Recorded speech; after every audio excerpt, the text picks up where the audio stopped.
ministro das Relações Exteriores do Brasil, Mauro Vieira, se reuniu com o secretário de Estado norte-americano Marco Rubio na última quinta em Washington. Aliás, foram 2 reuniões. Um dia antes, eles já tinham se encontrado no Canadá em meio ao encontro do G7. Depois das conversas, Mauro Vieira afirmou que Brasil e Estados Unidos estão avançando em um acordo provisório para desbloquear as relações e negociar o tarifaço instituído pelo presidente Donald Trump ao longo do ano. Sobre esse assunto, a gente conversa com a professora de Finanças do curso de Relações Internacionais da ESPM, Mariana Ureng. Professora, seja muito bem-vinda ao JP Internacional. Queria começar te fazendo a seguinte pergunta. Depois da reunião de quinta-feira, o ministro Mauro Vieira falou que deve haver um acordo provisório e que aí começam as negociações de fato, que devem levar de 2 a 3 meses para serem concluídas. Me pareceu um banho de água fria para muita gente que estava esperando uma resolução mais rápida dessa questão. Isso é normal? Esse prazo que foi entregue por Mauro Vieira é normal? Ou o ministro está tomando algum tipo de precaução em relação ao prazo? Olá, Fabrício, muito obrigada pelo convite, é sempre um prazer estar aqui com você.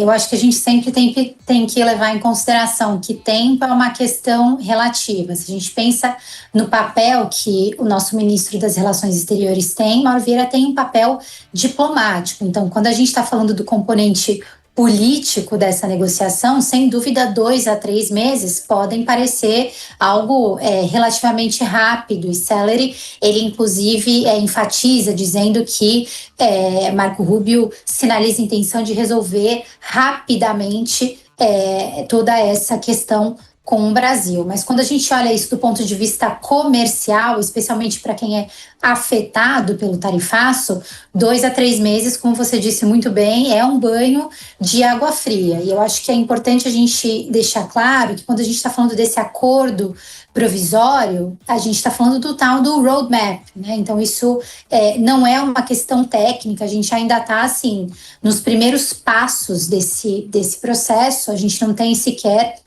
questões técnicas ou setoriais sendo discutidas, apesar do ministro Mauro Vieira ter sinalizado que todas as partes técnicas da conversa foram de altíssimo nível, né, das discussões anteriores e das respostas que o Brasil ofereceu, mas de maneira nenhuma eu acho que a gente pode esperar aí, pelo menos nas próximas semanas, que a gente tenha algum tipo de reviravolta nas tarifas que estão atualmente impostas para o Brasil. Professora, quando a gente fala dessas negociações, elas são negociações que vão discutir uma questão econômica, que é a questão do tarifaço, embora grande parte das tarifas tenha um motivo político, que a gente já sabe. O presidente Donald Trump, quando instituiu as tarifas de 50% contra o Brasil, citou a questão da perseguição ao ex-presidente Jair Bolsonaro, perseguição judicial. Agora, esse é um assunto que parece ter ficado um pouco de lado, pelo menos nas últimas conversas que a gente viu entre Brasil e Estados Unidos, desde o encontro de Trump com Lula, ainda na Assembleia Geral da ONU, né, na verdade.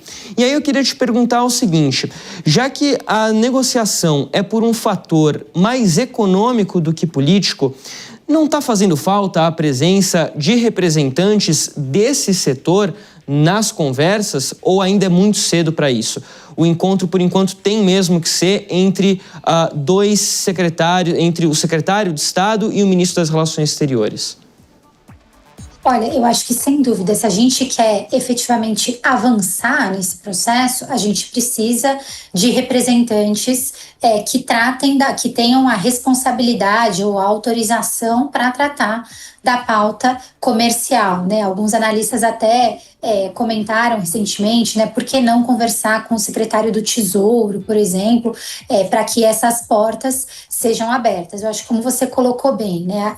A tarifa dividida nesses dois componentes. O componente político, ele parece estar cedendo essa ideia da caça às bruxas e da perseguição aí que Trump alegava com Bolsonaro, e agora a gente se volta para a parte comercial.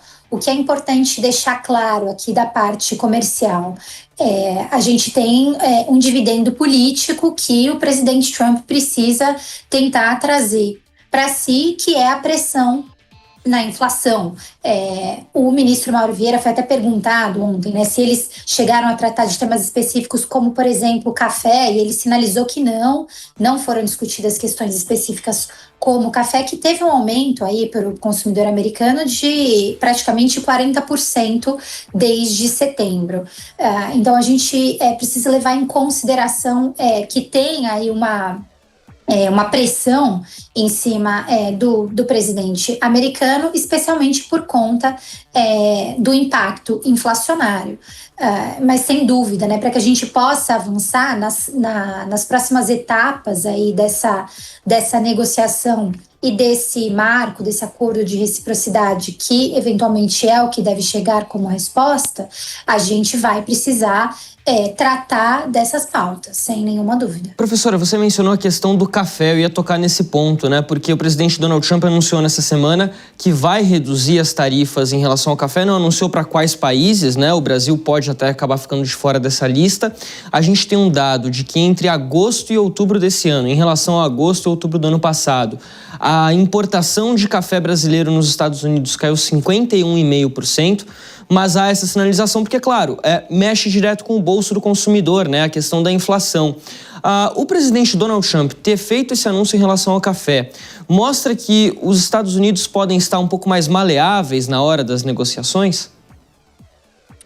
Olha, eu acho que a gente sempre precisa levar em conta com quem o Brasil está negociando, né? O presidente americano, ele vai priorizar o seu capital político acima de tudo e, como eu falei, o dividendo político que ele consegue angariar a partir dessa negociação. Sem dúvida, a pressão na inflação é o que está incomodando. Só que a gente tem um problema adicional que a gente não pode esquecer, que é o shutdown, né? A gente teve a reabertura agora, mas com o shutdown a gente teve um apagão de dados no mercado, nos Estados Unidos. Então, as informações sobre inflação e emprego, por exemplo, a gente corre risco aí dos dados de outubro sequer serem divulgados, né? Acho que isso é pouco provável, eles vão encontrar alguma maneira de acessar essa informação, mas para ele esse é um momento super importante, porque o Federal Reserve, que é o Banco Central americano,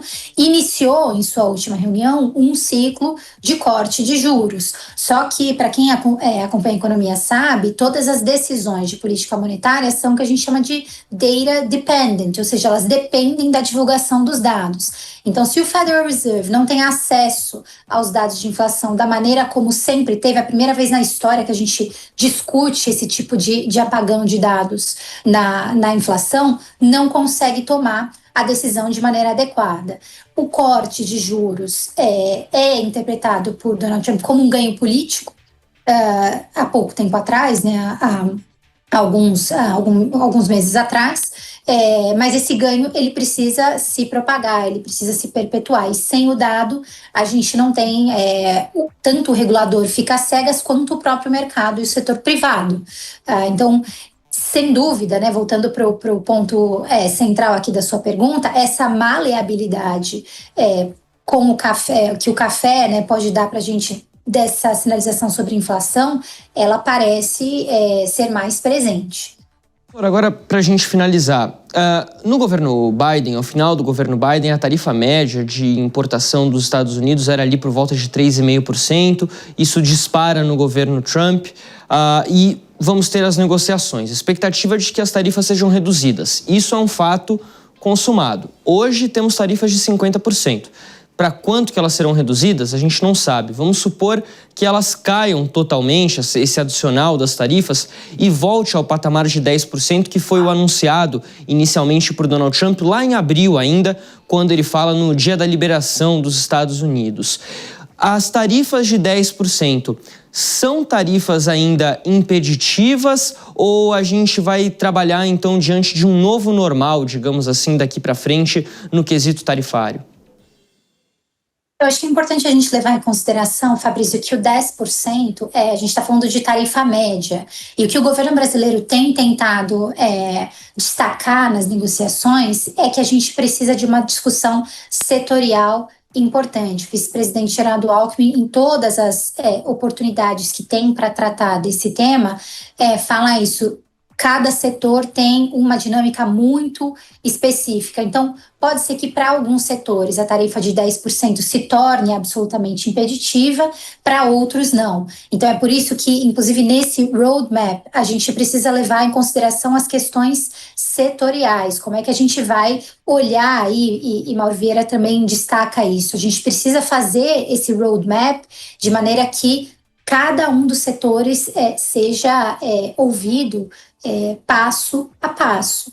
Então, é muito difícil a gente dar uma resposta única para isso, né? O 10% é a média, então vai depender do que cada um, de como cada setor se comporta, do nível de eficiência de cada setor e qual é o peso que cada um desses setores tem na inflação nos Estados Unidos por conta da pauta de exportação. Bom, conversamos com a professora Maria Norengue, professora de Finanças do curso de Relações Internacionais da ESPM. Professora, muito obrigado pela sua participação e até a próxima, hein? Até a próxima, muito obrigada, um prazer. Tchau, tchau.